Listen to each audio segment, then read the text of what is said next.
everybody. Welcome back to yet another episode of The Lost Guys. And Trish, how are you guys doing tonight? Hello. I'm well. Yeah, I'm all right. Feeling that 90s swagger right now. Uh-oh.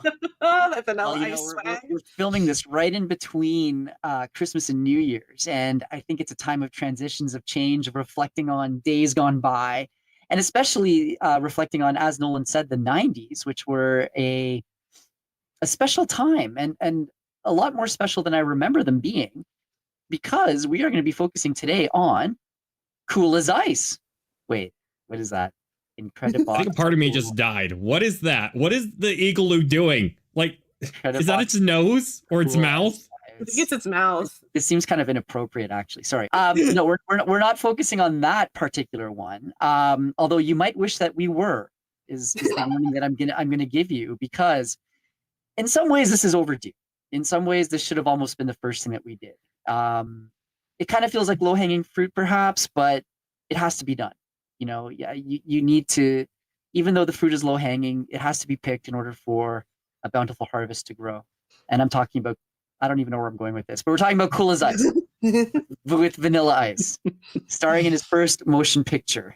Now, for the record, this wasn't my suggestion. I'm putting this on Nolan, all on Nolan right now. But what is with all this slander to Cool as Ice? Like, you should be honored the fact that we're even talking about this sacred masterpiece right here. This art.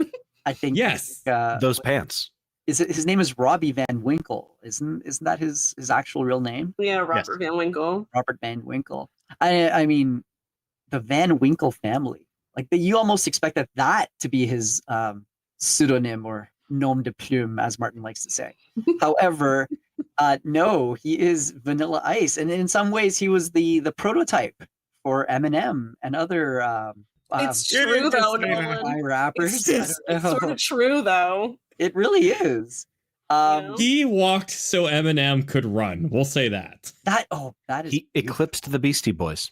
You know, for a while, he burned bright and faded out quickly. And some say it's better to do that than to sort of, you know, do a slow burn. But for a while, he was a supernova. And I mean, I don't like to admit this. I lived through these times, and I don't even really remember it that well. However, I do know that he was the thing at a certain point. He was the swagger. He was the cool. He was everything. He was all things to all people. He was having a Roni. He's still that.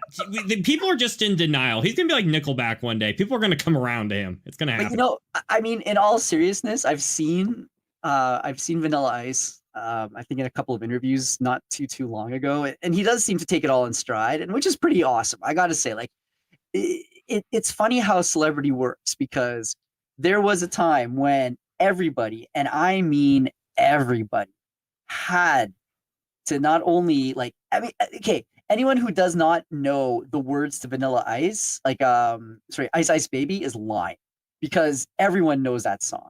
And there, like I was saying before, everyone, and I mean everyone, had to have a metal hat, like a plated hat like this. It was Chicago Bulls hats, and then it had to become these plated hats. The metal swish bees hats. I don't know about the glasses, but the hats, 100%. So on the metal hat, while watching the movie, I was watching this, and you know what? Like, just watching his style, I'm just like, man, people were way too hard on Billy Squier. This is far more flamboyant than that ever was. But well, it's still cool, though. 10 years later. True. But I'm just like, oh, man, they'd get different looks if you're wearing that these days. Well, you know, they say fashion is circular, right? Mm-hmm. And eventually this will come back. I have a feeling. Scrunchies are back. So yeah. I think Martin's wearing his metal hat right now, actually. Well, obviously. Well, I would be lying to say, though, that there aren't things in this movie that, am I the only one here who that think actually is still pretty cool? Like that motorcycle he's riding throughout the movie, I think that is ultimate babe magnet. I don't know. Nothing is as cool as this look. And so he gives this look a couple of times in the film, and I was curious, like, Trish, did you swoon by any chance? Because it looked like he was staring right into you from the screen, into your soul. No, but I mean, listen, to be completely objective and fair about it, like, okay, he's got some things in his eyebrows and he's got stupid 90s. He's not actually a bad looking guy. Well, okay, you know what I mean? He's got a jawline. You could shave wood off. Like that guy, like that makes Superman look like he's got a double chin. I got to tell you, it's somewhere between Superman and Bruce Campbell. Yeah. He actually has a really cool. He has a really good structure to him. I actually like his hair minus the art piece he's doing in the back. Like, I don't know what's going on with that, but kind of looks like a hedge maze. But again, I think he was ahead of the time because a lot of haircuts are like this these days. And hang on, let me see if I can find here. This is you fast forward this 20 years and John Cena was dressed in this way. Well, exactly. And so here's an artistic interpretation of what Nolan was speaking about. That's from Nostalgia Critic, I think. Yep, that's where it's from. That was actually the first time I was ever exposed to this movie, by the way, mind you. And what about Vanilla Ice, though? Vanilla Ice, it was probably just Ice Ice Baby, just the song in general. I mean, that thing's a banger, and it's one of those songs you know more of the words to it than you realize. In fact, to the viewer at home, start thinking about it. It's your guilty pleasure. You know it. But okay, so basically, for those of you who don't know, for the two people in the audience who are listening, and for the two people in the audience who don't know, Vanilla Ice was a rapper of some renown back in the 90s. Hang on, let me just see if I can pull up his Wikipedia profile and give you an overview. So, Robert Matthew Van Winkle, who was born in 1967. Oh, he's old.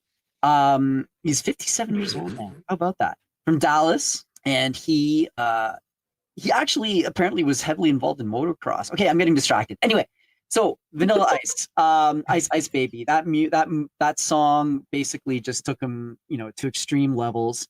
To the extreme, rock the mic like a vandal. And that actually wasn't even intentional. But thank you for catching that. He was also responsible for some other well-known songs like Play That Funky Music, Dancin' without the G, and It's a Party. Wait, you forgot a song. Which one? Oh God. Go Ninja, okay. go Ninja. Oh, yeah, go, Ninja go, Rap. Ninja Rap. How could I forget that? I'm so sorry. So I mean, apart from Vanilla like Ice Ice Baby, I think his appearance in Teenage Mutant Ninja Turtles 2 was probably like one of the iconic appearances of him. And in fact, he even sort of was quoted as saying it's one of the coolest experiences of his career.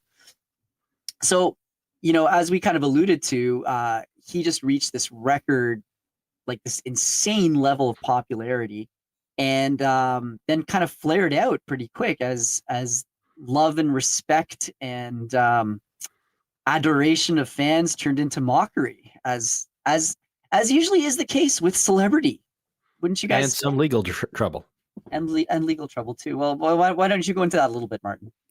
All right. Well, his Ice Ice Baby samples heavily from a collaboration between David Bowie and Queen called Under Pressure. And for years, as this is all, I mean, years maybe stretching, months, couple years. No, it was Bowie and Queen who copied him. Oh, right. My favorite is an interview. Trish can back me up here. In an interview, somebody asked him about it. He goes, "No, you see, their song goes dun dun dun dun dun dun dun. Our song goes dun dun dun dun dun dun dun." Oh, God. Theirs goes. Ours goes. So he not guilty, Your Honor. Case dismissed. Case dismissed. So Bowie and Queen sued him for infringement of their copyright, and they won. And so they are, and their estates are getting royalties every time Ice Ice Baby is played. And I think he also had to give a payout as well. And from there, the mockery and derision start, and his fortunes start to turn downward. Although he, in the end, maybe we want to touch. Maybe I should have touched on this at the end of our show, but things have been working out okay for him since then. Yeah. We can touch on that later. We can touch on that later, but the point being that he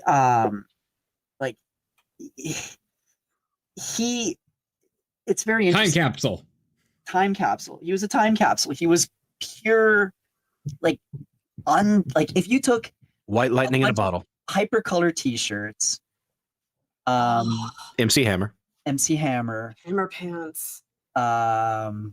what else? Kid and Play, and you sort of like put them all in a blender and mix them, you'd get this.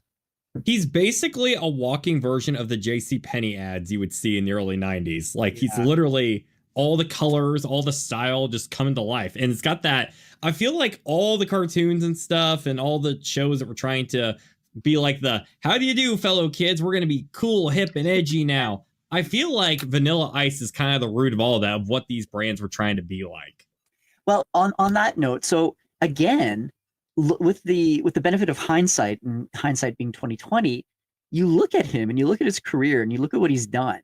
And I wasn't joking when I said he was kind of the prototype for more modern celebrity, because how many singers have we seen try to parlay their fame into acting? And so he Elvis. was just kind of following suit, right? Like suit, right? Like, I mean, yes, okay, Elvis was the quintessential, but Pat Boone, right? Justin Timberlake, but you know, he was pretty smart. He seized a celebrity, and he created a movie out of it. Now, was the movie any good? I don't know. What do you guys think? An American classic. I mean, it's funny. When I started watching this film, I was like, okay, I'm going to take notes and talk about, you know, certain funny moments. And then I just kind of gave up, because like every single frame of this movie is a memeable moment. It's unbelievable. I've never been exposed to this. Like, I think if Lou and Lauren watched this from the genre guys, they'd probably have a stroke. You know, I gotta say though, I do feel like the film is pretty darn self-aware from the people making it. Like, they know what they're making is dumb. Like that part where he's driving into. So for those who don't know, I'll just give a quick summary. Give us the overview. Yeah. Okay, so basically, you have the coolest guy on the planet, and his name is Vanilla Ice. Literally. And they start out this movie with what else but basically having a random warehouse dance sequence, because I guess that's what you do with your friends, is you basically start reenacting a music video. So he goes and he gets some chick's number, and then he just drives away on his cool motorcycle. And in this movie, his name, I believe, is Johnny, if I'm correct on that. I think you're right. But does it matter? No, he's Vanilla Ice. That's who he is. So I just assume he has these motorcycles because he hit it big and he's rich. That's what I assume. So he goes into, you know, this more rural, a small town area. Am I correct on that? Kind of reminds me a bit of like the area in Back to the Future a bit. So he goes there and he starts falling for this lovely lady on the right here. She's a farm girl, you know, grew up in the town all her life. And she seems to kind of almost knocked her off her horse with his motorcycle. Yeah. Vanilla Ice kind of almost kills people in this movie. And he's also kind of like Batman too, because he can like beat up people with a lot of skill. I think he would be a much better Batman than George Clooney, just FYI. So he is pretty cool. He can hold his own to fight, but you know, he's a bad boy, but with a heart of gold. You know, he's going to go out there and do, you know, right thing. He's only going to rough you up if, you know, you're causing problems, and he's going to help this girl get away from her somewhat toxic boyfriend, and also save her family from the mafia, basically, kind of the cartel, whatever you want to call them. I think the irony here, though, is that if she had stayed with her boyfriend, she probably would have been a lot more financially successful, given the trajectory of his career. What? Did you seen the albums, though, he'd be releasing, though? I'm still have my hand cannon. This is actually Vanilla Ice, so. Right. But basically, it becomes basically a coming-of-age love story where she wants to know, is she just going to be like that one chick to where he got the number from her and they're just going to go their separate ways? Is Vanilla Ice going to learn the simpler things in life and slow it down from his cool side? It is one of the cheesiest movies you'll ever see in your life. But I got to say, that really adds to the charm, because I think this film is actually pretty self-aware. In fact, the scene where you first see him coming into the suburbs, like you see a bunch of people looking at him and they have like almost cartoon expressions. We're like, oh my God, that's Vanilla Ice. And I see a guy who kind of looks like the old man from the Six Flags ads back in the day looking at him like, I don't know what this movie is or how it ever got made. But I'll tell you, when it's being campy, I think it's at its shining point. And one critique I actually would say I have with the film is I kind of wish it stayed like that throughout the whole thing, because I feel like the first half is a lot of, you know, satire and kind of parody of the whole cool guy thing. And the second half is trying to be a bit more serious and a bit more straight. And I think that kind of plays to the detriment, but it doesn't make it a bad movie. I feel like it still is a bit heartfelt, if that makes sense. But It felt like a fever dream. yes. Well, that one scene where it's like, I can't even demonstrate it, but the editing is manic. And it's like you're following all of these people. I think it's her family. It's just fast. It's like zooming in and out and just all these cutaways. And I was like, what is happening right now in this movie? Like I was kind of like going like that. Like that was crazy. That felt like a fever dream, that part. Well, I think he probably just shared some of the drugs that he had with the director, and they kind of went from there. They decided to, ad-lib it. Mr. Martin Stone, as our resident enjoyer of the finer things in life and high culture, what were your thoughts on this? There's actually some finer, higher things to enjoy in this, but you got to look for them. Okay. One, this is a loose remake of a Brando movie, with obviously Vanilla Ice taking the Brando role as Johnny the motorcycle guy. I was not aware of that. No, it's a remake of the Wild One that stars Marlon Brando, and I think Lee Marvin is in it too. Oh my god! So this is a remake. Yeah, this is a remake of the Wild One. That makes it worse somehow. Oh, sorry, go on. Oh, so much worse. I mean, they take a Brando movie and you slap in Flavor of the Month, but this is that flavor vanilla? It is. I would hope so. But vanilla gets a bad rap. It's a delicious tropical flavor. It comes from the orchid. Yeah. We shouldn't denigrate vanilla just because it's in everything. It's in everything because it's good. It's good on ice cream. It's good on waffles. Yeah. Just like Vanilla Ice, it's good. Exactly. I'll give you the scenty voice. Sorry, go on, Martin. So this movie is absolutely beautifully shot. The cinematographer is Janusz Kaminski, who would go on to work with Spielberg on from '94 on. He sounds Polish. He is Polish. Okay. He did Schindler's List with Spielberg. So really high quality shooting, beautiful scenery. Even the weird shots of weird dancing are well done. I like how during that one scene where, they really start getting romantic with each other, where they're at the construction site. And I like how it's 3 different romance movies in ones, because they almost they couldn't settle on that defining shot of their Titanic moment of them holding each other. They're like, okay, pose here. Okay, now pose in this location, pose here. It's these people definitely have wicked talent, and they're really showcasing it, putting their all in this film of all things. It's crazy. Well, yeah, it's kind of like when some up and coming director does an episode of a TV show, and you're like, wow, this is so much better than it usually is. Knight Rider, directed by Steven Spielberg. Well, actually, there was an episode of Columbo directed by Spielberg just before Spielberg did Duel. I didn't know that. I hate it when a joke backfires. Damn you, Martin. He also did an episode of Night Gallery, by the way. Okay, all right. Yeah, I didn't know that. But sorry. Just speaking of romance, and I might not be the most romantic table around, but is it romantic for a girl to be sleeping and then have someone drip water and put an ice cube in her mouth No. to wake her up? Because I had to rewind that. I was like, wait, what did he put in her mouth? I was like, wait, what? Like he was Edward Cullen. He climbed in the window, probably watched her while she slept, and then inexplicably just took an ice cube and went. Where did he get the ice cube from? Did he go down to the main room and open up the fridge? Knows? What if he ran into the parents? Be like, yo, what's up, mom and dad? It's the 90s. He went to Kmart. So and the dad is the dad from Family Ties, right? Yes, Yeah. it's Stephen Keaton. I saw his name in the credits. I was like, Stephen Keaton is in this. Love it.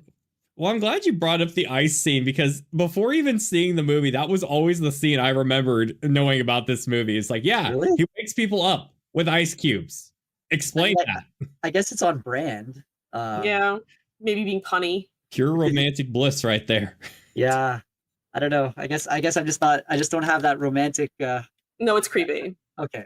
It's creepy. All right. Well, I was thinking that actually through the film, if you shot this film a certain way, if you cut up footage from the film and did one of those trailers where, how you make Shining as a romantic comedy type movie, you could really make this a stalker type movie. But I guess it brings into the old stereotype where you could put the moves on her, but you got to look good doing it, or else you're just a creep. That's true. So one thing I will say, because we do not want to denigrate the name of the good Mr. Van Winkle, is that this is my first time seeing the film. Full warning. However, Me too. I was pretty impressed that actually he's not bad at rapping. Like, No. it was not just me. Like at the opening, especially, that was like classic '90s style rapping right there, and he had a pretty good flow, I gotta say. Well, I only really knew about him from, like some of, like Ice Ice Baby. Like I'm not really one who digs deep into the lore of Vanilla Ice, if you couldn't tell. But I'm glad you said that, because I thought I was going to be the minority here, where I'm like, okay, he actually has talent. Like he can rap, he can dance. Like I feel like his success is actually pretty well earned. I feel like he should team up with Fred Durst from Limp Bizkit. I don't know why. I just feel that. What do you think, Trish? I can see why you say it. Like, it doesn't leap out to me, but now that you sound like, I can see why. And I feel like Fred Durst, I'm waiting for the comments on this one. I feel like Fred Durst, isn't he a successful producer or something now? Like, after kind of Limp Bizkit had its big wave, I think he has like his talents in other places. I think he's doing all right. So I feel Is like, he? Okay. I think so. I feel like I remember, I mean, I know that they still kind of perform now because, and this is something that Vanilla Ice is kind of enjoying now, is that there's a nostalgia factor because of how much time has gone by. Yeah. So now there's an appreciation, and I don't even think it's ironic for a lot of people. I really think it actually, like, because I always think of, I was on the school bus, it was like second or third grade, and a kid got his album on tape, cassette tape. Children, look it What's up. that? And everybody was like excited Like, looking like, at it. Is that like you stick stuff with it or like tape? What? Sorry. Cassette. But everyone was excited. Like, he was passing around being like, ooh, he got the Vanilla Ice album. So it's like, I don't know. Martin and I are around the same age, I believe. So it's like, I don't know about him, but I know there's a level of it where I'm like, oh, like that kind of reminds me of being a kid a little bit, And I feel like I'm glad he's getting that, because I think in the beginning people were really, really hard on him. And I think he had a hard time with it, understandably, because it's like 1 second you're popular and the next second everybody hates you. But I think, oh, go ahead, sorry. No, you finish that thought because I wanted to follow up on it. Well, I feel like I'm glad he's able to now, because I hear younger kids, says the old lady, they find the song fun. They actually legitimately like it. So I'm kind of glad he's, still able to hear people genuinely like it. Yeah, you know what I mean? I think he's been doing like 90s concert tours and been like having fun on that. I'm kind of glad after everything that the industry kind of put him through. I do think it's a genuinely good song that we all enjoyed. Yeah. And anyone who didn't like it is a liar. I'm just going to say that flat out. Anyone who didn't like it sucks. It's like Nickelback and Creed. Exactly. At the time, everybody liked them. Yeah. Then it was fun to make fun of them. Yeah. Then it was fun to ironically like them. And now we're getting to the, okay, no, they were good. I should. We've gone full circle. Yeah. Now, young Mr. Van Winkle there is dressed like a 13-year-old wearing his mom's sunglasses. And that's okay. We're a non-judgment channel here. But like John Cena, it's branding. Yeah. 13-year-olds bought his album. He's dressing like a 13-year-old.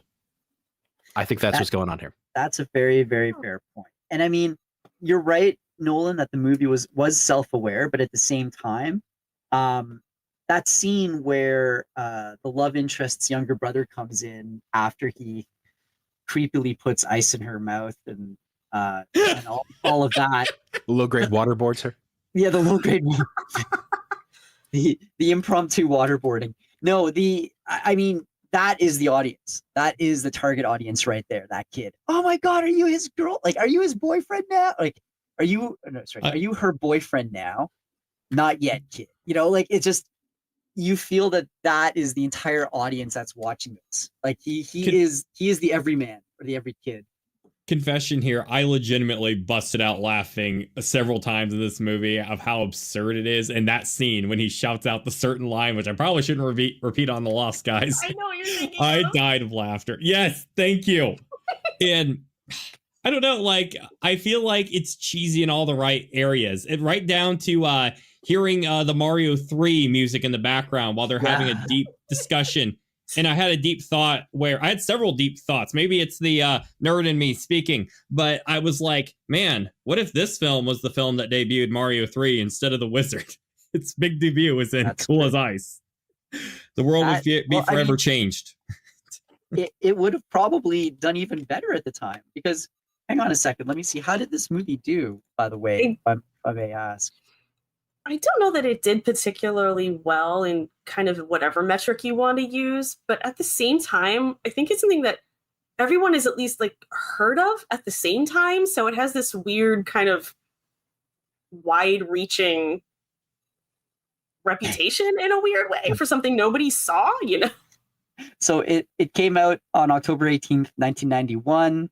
It had a budget of $6 million and it had a box office of $1.2 million. Yeah, see, like people didn't go see it, but then at the same time, it's like you say to someone cool as ice, chances are they're like, oh, you know what I mean? They know it. They know what it is.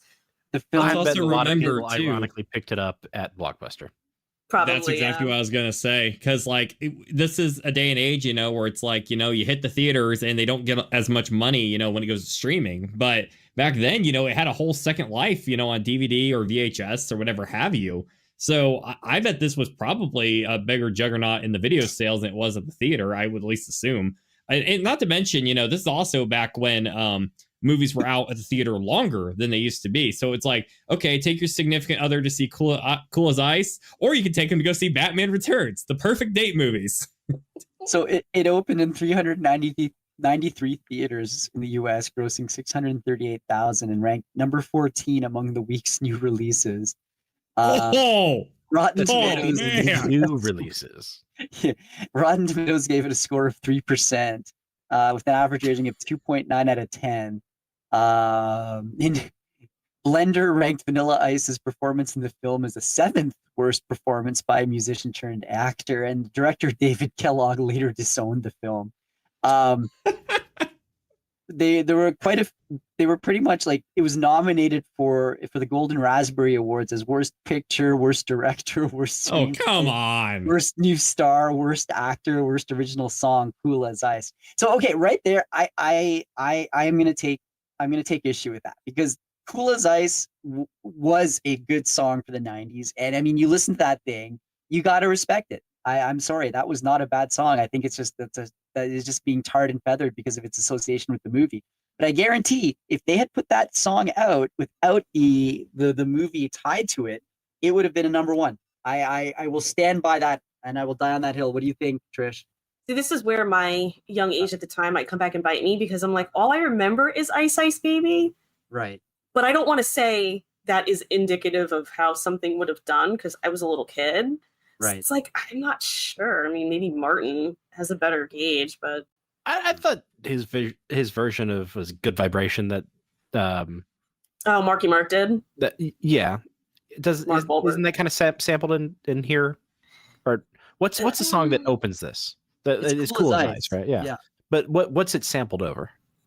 I don't know. Because it kind of has that same vibe as It does. Marky I Mark. know that in the one club, I'm pretty sure, is it a Sly and the Family Stone song that they sampled? I think. Yeah. When he like takes over, I know they sampled that, but that's a different song. I forget what that one's called.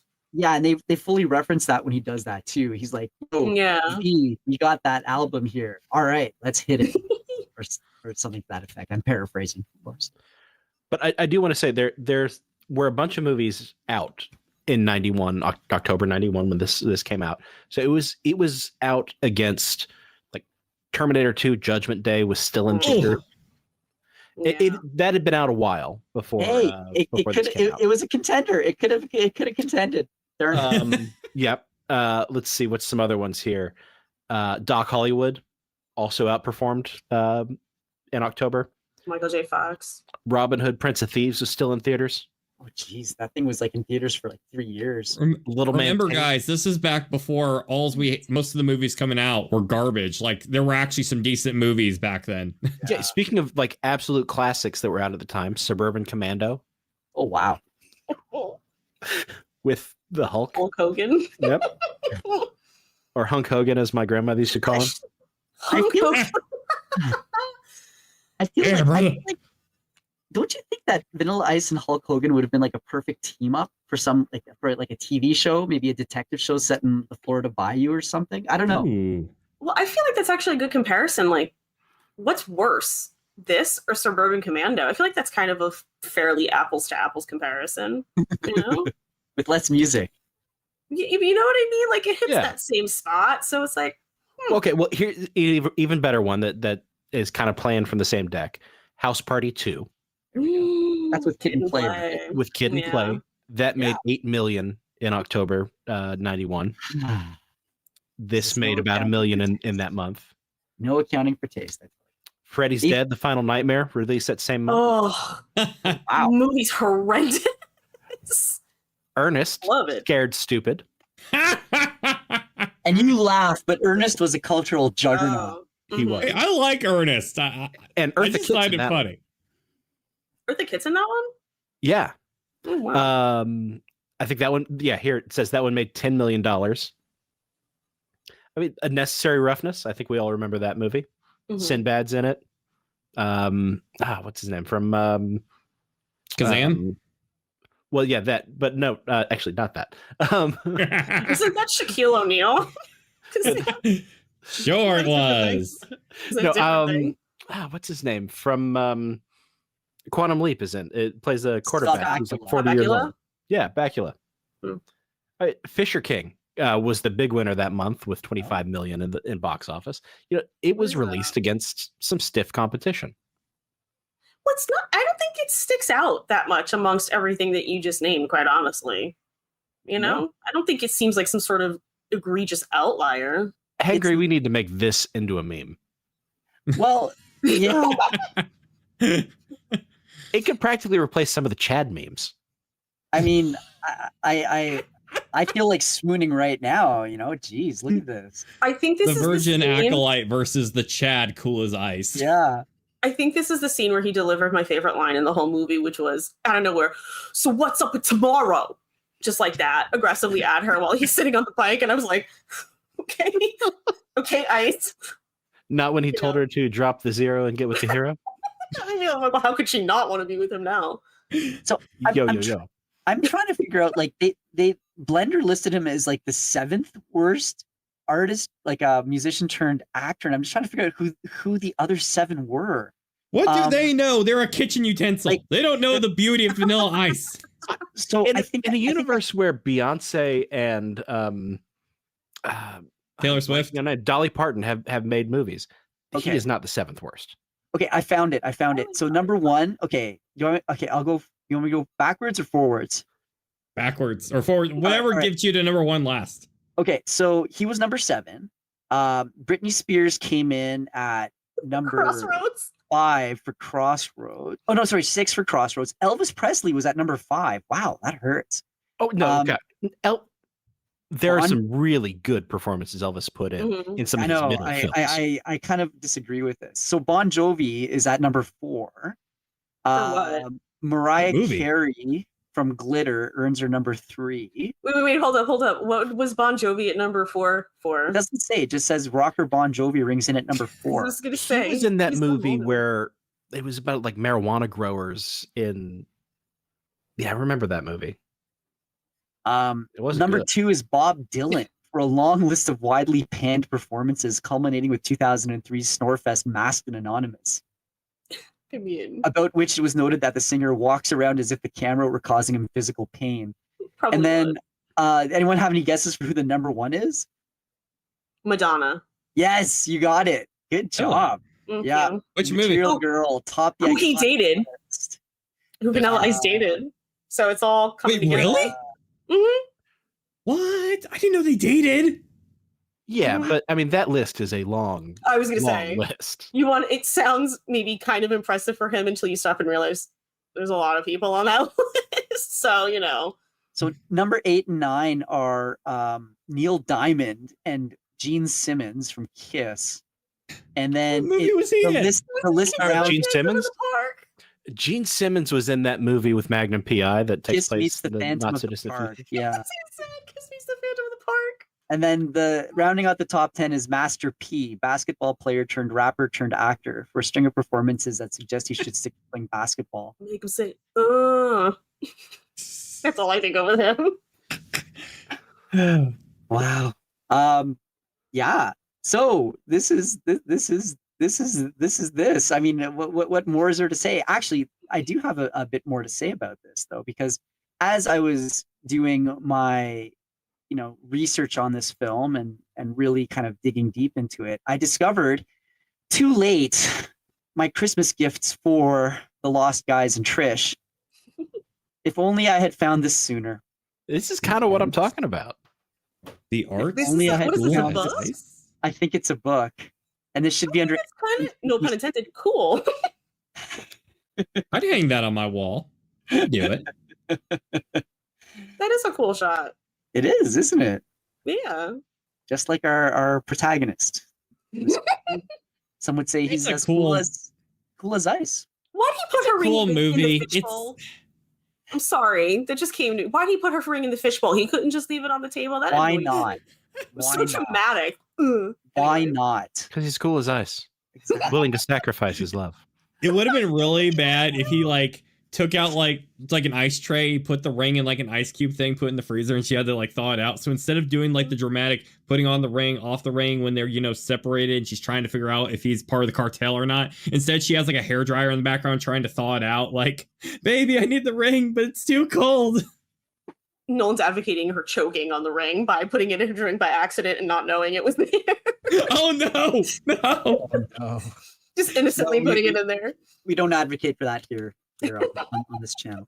But what we do advocate for are, stories that have happy endings to them. And so, Martin, I think it's about that time to, let us know how Mr. Van Winkle has done for himself. Yeah, well, he's released a few more albums. Obviously, one of them there was sort of a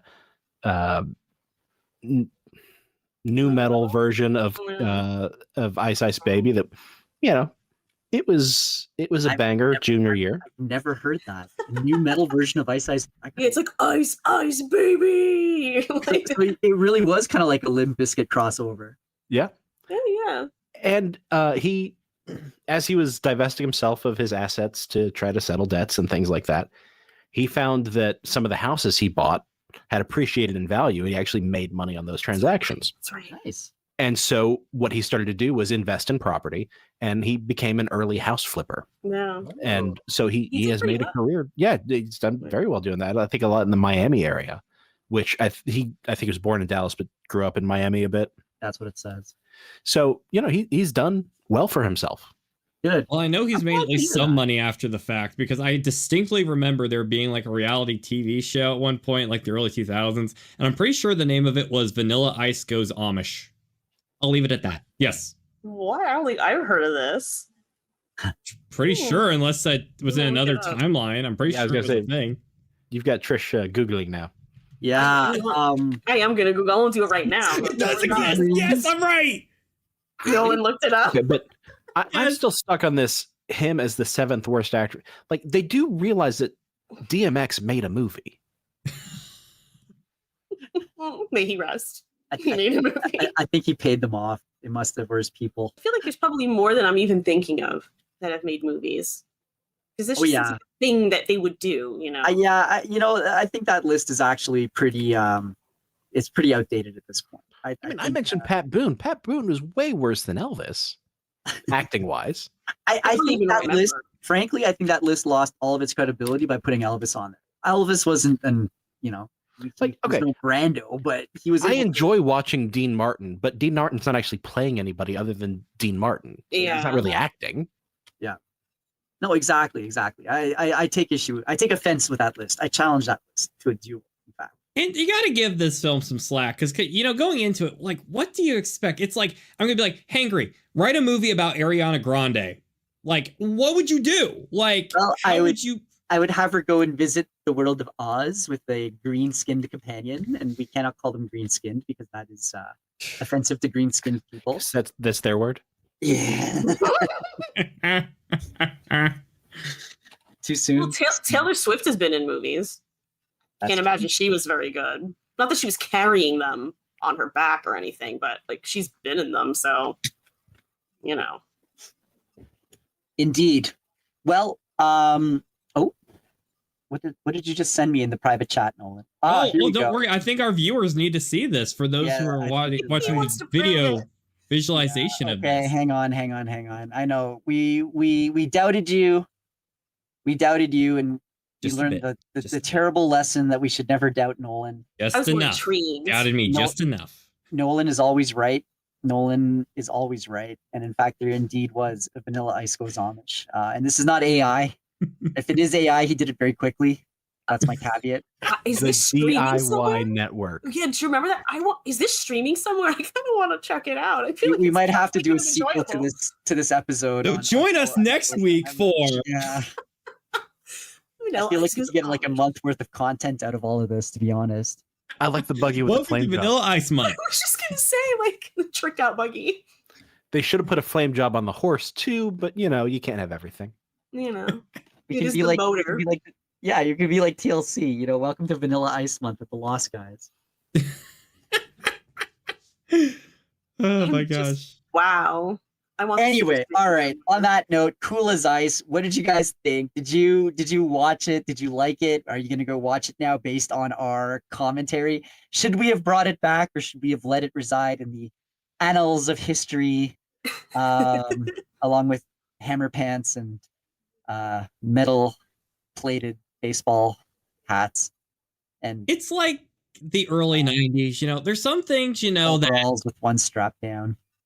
there's some things that are just a product of their time, but at the same time, you can't deny it's fun. And I feel like the world needs some more fun with everyone just trying to think of every reason in the world to complain or have a problem. It's stupid fun, and it's not actually, I don't think the movie's that bad, honestly. I mean, it's just cheesy. Like, I think it's competently made enough. Like, it's ridiculous, you know, going in, but I think there's a lot of reason to look back on it and laugh and, you know, take some inspiration from it, you know? I think it's a stupid movie. I think you're absolutely right. And in fact, in all seriousness here, I would say it has more gravitas and more intensity than The Acolyte, at least. It's not good enough to be a good movie, but it's not bad enough to have a cult following like something like The Room or Showgirls or something like that. Yeah. So you It's think not weird Showgirls is better than this? Or worse than this? Wait. Worse Like, than it's this. I'm worse. saying, yeah. I'm saying movies that are bad enough will get a cult following and never be Right. forgotten. When I brought up Cool as Ice at one point, nobody knew. But Hangry, did you know what I was talking about when I brought it up? Had you I ever did. heard of it? I You did. heard of it. Nolan hadn't heard of it. No, I heard of it. I definitely Really? knew about Okay. it. I think 'Cause I think cheated. my first, I knew about And the Trish hadn't sound script seen it, review. right? No, I hadn't seen it, but I knew, you know, about it. And then I got excited when you said you're going to do Cool as Ice. I was like, yes, this is like a great episode. So we keep doing these episodes and we keep getting we want to keep Trish coming back. So we've got to figure out the next thing that she might want to be interested music or in doing. music adjacent. I'm like, yes, I'll do it. Okay. All right. So on that note, audience, if you have any suggestions that are music adjacent for us to bring back, so that we can bring Trish back, please let us know in the comments down below. As well, if you were a fan of Vanilla Ice, if you still are a fan of Vanilla Ice, if you've never lost your love for Vanilla Ice, let us know in the comments. We'd love to hear from you as always. And as always, thank you for listening to us. We are member exclusive content for That Park Place, run by the inscrutable Jonas J. Campbell. Really grateful for your support and your membership, especially throughout 2024. If you like what you hear, hit the like button, because it's tough for us to see with member exclusive content. We can't really see how many people have actually watched this. So we need Why your YouTube? likes. Why? We need your likes. And again, if you've got suggestions for future episode material, it doesn't necessarily have to be music adjacent. But you know, even then, I think maybe we could lure Trish back a little bit. Please let us know. And lastly, I hope you all have had a wonderful 2024, and we'll have an even better 2025. We're recording this right before New Year's Eve, so it's out with the old, in with the lost. It's Well, basically a that's- party up in this thing. And before we go, also Trish, plug your stuff. Yes, Oh. yes. Yeah, Sorry. I appear every week Thursdays at 8 p.m. Eastern time on Tooneytown TV. It's a live stream. It's pop culture, more general instead of a specific topic. Martin and Nolan are usually there. Occasionally we get an appearance from A Hangry Table, and it's a lot of fun. It's just a bunch of us talking, laughing, you know. It's a good time. It's on Tooney. It's called Tooney Talk TV, I believe is the name of the actual show. But Something like that. Tooneytown TV is the place. Which we recently found out you can find on IMDb. Yeah, those guys on IMDb Stars, are everybody. very, like, I don't know, like, I feel like Yeah, I mean, they've got profiles on everybody, and it's kind of to the point where I feel like they're almost the actual Skynet. They don't exist; they're just robots. They're following you everywhere you go, Hangry. I just wonder if they pay for the memberships in order to listen and to update profiles as they go. Like, are they that hardcore? I wonder. If so, thank you. Yeah. Yeah, right. Really. All right, guys. Thank you once again for joining us tonight. It was a real pleasure. It was fun as always talking with you, Nolan, Martin, and Trish. Loved having you here anytime any time at all. You are always welcome here. And in fact, I hope you will become a regular. And on that note, it is time for all of us to get lost. We hope you enjoyed this presentation of The Lost Guys here on That Pod Plays. Be sure to subscribe for more content like it, and you can become a member at That Pod Plays here on YouTube to see more of The Lost Guys every Friday as soon as the guys record an episode. Let us know your thoughts on this intriguing topic in the comments down below. Please comment, like, and share this video, and don't forget to subscribe to That Park Place Podcasts Online, your source for exclusive content and highlights from W.T.W Pro, The Pro Show, and That Park Place for all the news that should be fun.